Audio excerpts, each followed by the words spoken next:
ಪರಿಶಿಷ್ಟ ಜಾತಿ ಒಳ ಮೀಸಲಾತಿ ಜಾರಿಗೆ ಸರ್ಕಾರ ಮೀನಾಮೇಷವನ್ನ ಎಣಿಸ್ತಾ ಇದೆ. ಮೀಸಲಾತಿಗೆ ಜಾರಿಗೆ ಅಂಕಿಅಂಶ ಕಲೆ ಹಾಕ್ತಾ ಇದೆ ಆಯೋಗ. ಆದ್ರೆ ಆಯೋಗಕ್ಕೆ ಅಂಕಿಅಂಶ ನೀಡೋದಕ್ಕೆ ಅಧಿಕಾರಿಗಳು ನಿರ್ಲಕ್ಷ್ಯವನ್ನ ವಹಿಸ್ತಾ ಇದ್ದಾರೆ. ದೇವರು ಕೊಟ್ಟರು ಕೂಡ ಪೂಜಾರಿ ಕೊಡಲ್ಲ ಅನ್ನುವಂಥ ಒಂದು ಪರಿಸ್ಥಿತಿ ಇಲ್ಲಿ ನಿರ್ಮಾಣ ಆಗಿದೆ. ನಾಗಮೋಹನ್ ದಾಸ್ ಆಯೋಗಕ್ಕೆ ಅಂಕಿಅಂಶಗಳೇ ಸಿಗ್ತಾ ಇಲ್ಲ. ಆಯೋಗಕ್ಕೆ ಅಂಕಿಅಂಶಗಳನ್ನು ಕೊಡೋದಕ್ಕೆ ಅಧಿಕಾರಿಗಳು ನಿರಾಸಕ್ತರಾಗಿದ್ದಾರೆ ಅನ್ನೋದು ಸರ್ಕಾರಕ್ಕೆ ಪತ್ರ ಬರೆದು ನಾಗಮೋಹನ್ ದಾಸ್ ಅಸಮಾಧಾನವನ್ನು ವ್ಯಕ್ತಪಡಿಸಿದ್ದಾರೆ. ಇಲಾಖಾವಾರು ಮಾಹಿತಿಯನ್ನ ನೀಡದೆ ಅಧಿಕಾರಿಗಳು ಕಳ್ಳಾಟವನ್ನ ಮಾಡ್ತಿದ್ದಾರೆ. ಅಂಕಿಅಂಶವನ್ನ ಕೊಡದೇ ಇದ್ರೆ ವರದಿ ನೀಡೋದಕ್ಕೆ ಮತ್ತಷ್ಟು ವಿಳಂಬ ಆಗುತ್ತೆ. ಒಂದಷ್ಟು ಮಾಹಿತಿಗಳನ್ನ ಕೇಳಿದ್ದಾರೆ. ಪ್ರಮುಖವಾಗಿ ಪ್ರತಿ ಇಲಾಖೆಯಲ್ಲೂ ಕೂಡ ಎಸ್ಸಿ ಸಮುದಾಯ ಎಷ್ಟಿದೆ, ವಿವಿಧ ಜಾತಿಯವರು ಯಾವ್ಯಾವ ಹುದ್ದೆಯಲ್ಲಿ ಇದ್ದಾರೆ, ಈ ರೀತಿಯಾಗಿ ಹಲವು ವಿಚಾರಗಳಿಗೆ ಸಂಬಂಧಪಟ್ಟಂತೆ ಮಾಹಿತಿಗಳನ್ನ ಕೇಳಿದೆ. ಆದ್ರೆ ಅಧಿಕಾರಿಗಳು ಮಾಹಿತಿಗಳನ್ನು ಕೊಡ್ತಾ ಇಲ್ಲ.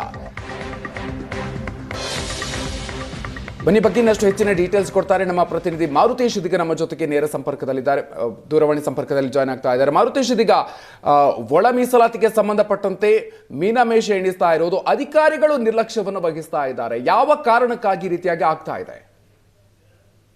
ಮಧುಕರೀಗ ಅಧಿಕಾರಿಗಳ ನಿರ್ಲಕ್ಷ್ಯ ಇದು ಉದ್ದೇಶ ಪೂರ್ವಕವಾಗಿ ಮಾಡ್ತಾ ಇದ್ದಾರೋ ಅಥವಾ ಯಾರದಾರ ಸೂಚನೆ ಮೇಲೆ ಈ ರೀತಿಯಾಗಿ ಮಾಹಿತಿ ಕೊಡೋದಕ್ಕೆ ನಿರ್ಲಕ್ಷ್ಯ ಮಾಡ್ತಾ ಇದ್ದಾರೆ, ವಿಳಂಬ ಮಾಡ್ತಾ ಇದ್ದಾರೆ ಅನ್ನೋದು ಗೊತ್ತಾಗ್ತಾ ಇಲ್ಲ. ಆದ್ರೆ ನೇರವಾಗಿ ನಾಗಮೋಹನ್ ದಾಸ್ ಆಯೋಗ ಎಲ್ಲಾ ಇಲಾಖೆಗಳ ಮುಖ್ಯಸ್ಥರಿಗೆ ಪತ್ರ ಬರೆದಾಗ ಯಾವುದೇ ಪ್ರತಿಕ್ರಿಯೆಯನ್ನ ಆ ಪತ್ರಕ್ಕೆ ಅಧಿಕಾರಿಗಳು ನೀಡಿಲ್ಲ.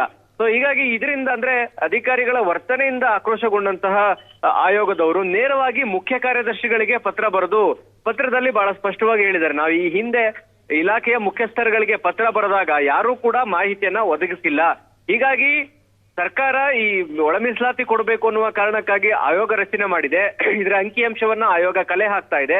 ಸರ್ಕಾರಿ ಇಲಾಖೆಗಳಲ್ಲಿ ಯಾವ್ಯಾವ ಹುದ್ದೆಗಳಲ್ಲಿ ಎಸ್ಸಿ ಸಮುದಾಯದ ಬೇರೆ ಬೇರೆ ಉಪ ಪಂಗಡಗಳೇನಿದಾವೆ ಅದರಲ್ಲಿ ಯಾರ್ಯಾರು ನೇಮಕ ಇದ್ದಾರೆ, ಯಾವ್ಯಾವ ಹುದ್ದೆಯಲ್ಲಿದ್ದಾರೆ, ಅವರ ಅಂಕಿಅಂಶಗಳನ್ನ ಕೊಡಿ ಅಂತ ಕೇಳಿದಾಗ ಯಾರೂ ಪ್ರತಿಕ್ರಿಯೆಯನ್ನ ಕೊಟ್ಟಿಲ್ಲ. ಹೀಗಾಗಿ ನೀವೇ ನಿರ್ದೇಶನ ಕೊಡಬೇಕು ಅಂತೇಳಿ ಮುಖ್ಯ ಕಾರ್ಯದರ್ಶಿಗಳಿಗೆ ನಾಗಮೋಹನ್ ದಾಸ್ ಅವರ ಆಯೋಗ ಪತ್ರ ಬರೆದಿದೆ.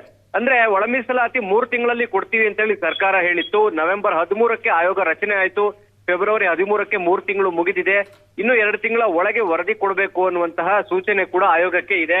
ಈ ನಡುವೆ ಅಧಿಕಾರಿಗಳು ಈ ರೀತಿ ಅಂಕಿಅಂಶವನ್ನು ಕೊಡದೇ ಇರೋದನ್ನ ನೋಡಿದಾಗ ಅಧಿಕಾರಿಗಳ ವರ್ಗದಲ್ಲೂ ಕೂಡ ಒಳ ಮೀಸಲಾತಿ ಇನ್ನಷ್ಟು ವಿಳಂಬ ಆಗಲಿ ಎನ್ನುವಂತಹ ಧೋರಣೆ ಏನಾದ್ರೂ ಇದೆಯಾ ಅನ್ನುವಂಥದ್ದು ಅನುಮಾನಕ್ಕೂ ಕೂಡ ಕಾರಣ ಆಗ್ತಾ ಇದೆ. ಯಾಕಂದ್ರೆ ಒಂದು ಆಯೋಗ ರಚನೆ ಆಗಿದೆ, ಸರ್ಕಾರ ಒಳ ಮೀಸಲಾತಿ ಕೊಡಬೇಕು ಅನ್ನುವ ಕಾರಣಕ್ಕಾಗಿ ಆ ಉದ್ದೇಶ ಇಟ್ಕೊಂಡು ಆಯೋಗ ರಚನೆ ಮಾಡಿದ್ದಾರೆ. ಆ ಆಯೋಗಕ್ಕೆ ಅಂಕಿಅಂಶ ಒದಗಿಸುವಂತದ್ದು ಸರ್ಕಾರದ ಯಾವ ಅಧಿಕಾರಿಯದ್ದಾದ್ರೂ ಕೂಡ ಜವಾಬ್ದಾರಿ ಇರುತ್ತೆ. ಆದ್ರೆ ಅಧಿಕಾರಿಗಳ ಈ ಕಳ್ಳಾಟವನ್ನ ನೋಡಿದಾಗ ಯಾರಿಗೂ ಕೂಡ ಈ ಅಂಕಿಅಂಶಗಳನ್ನ ಕೊಡೋದು ಇಷ್ಟ ಇಲ್ಲ. ಮತ್ತು ಒಳ ಮೀಸಲಾತಿ ಜಾರಿಯಾದ್ರೆ ಎಸ್ಸಿ ವರ್ಗದಲ್ಲೇ ಬೇರೆ ಬೇರೆ ಪಂಗಡಗಳು ಹೆಚ್ಚಿನ ಲಾಭವನ್ನ ಪಡೆದುಕೊಳ್ತಾ ಇತ್ತು. ಅದಕ್ಕೆಲ್ಲಾದ್ರೂ ಕಡಿವಾಣ ಬೀಳ್ಬೋದೇನೋ ಅನ್ನುವಂತಹ ನಿಟ್ಟಿನಲ್ಲಿ ಅಧಿಕಾರಿಗಳ ವರ್ತನೆ ಕಾಣ್ತಾ ಇದೆ ಮಧುಕರ್. ಹಾಗಾಗಿ ಈಗ ಚೀಫ್ ಸೆಕ್ರೆಟರಿ ಲೆಟರ್ ಬರೆದ ಮೇಲೆ ಆಯೋಗದವರು ಈಗ ಮತ್ತೆ ಎಲ್ಲಾ ಇಲಾಖೆಯ ಮುಖ್ಯಸ್ಥರುಗಳಿಗೆ ಮುಖ್ಯ ಕಾರ್ಯದರ್ಶಿಗಳೇ ಪತ್ರ ಬರೆದು ಅಂಕಿಅಂಶನ ಒದಗಿಸಿ ಅನ್ನುವಂತ ನಿರ್ದೇಶನ ಕೊಟ್ಟಿದ್ದಾರೆ. ಈಗ ಕೊಡ್ತಾರಾ ಇಲ್ವಾ ಅನ್ನೋದು ಸದ್ಯಕ್ಕಿರುವಂತ ಪ್ರಶ್ನೆ Madhukar. Okay, thank you Marutesh ಡೀಟೇಲ್ಸ್ಗೆ.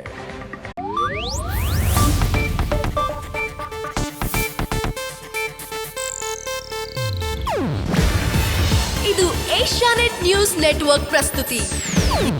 ನೀವು ನೋಡ್ತಿದ್ದೀರಾ ಏಷ್ಯಾನೆಟ್ ಸುವರ್ಣ ನ್ಯೂಸ್.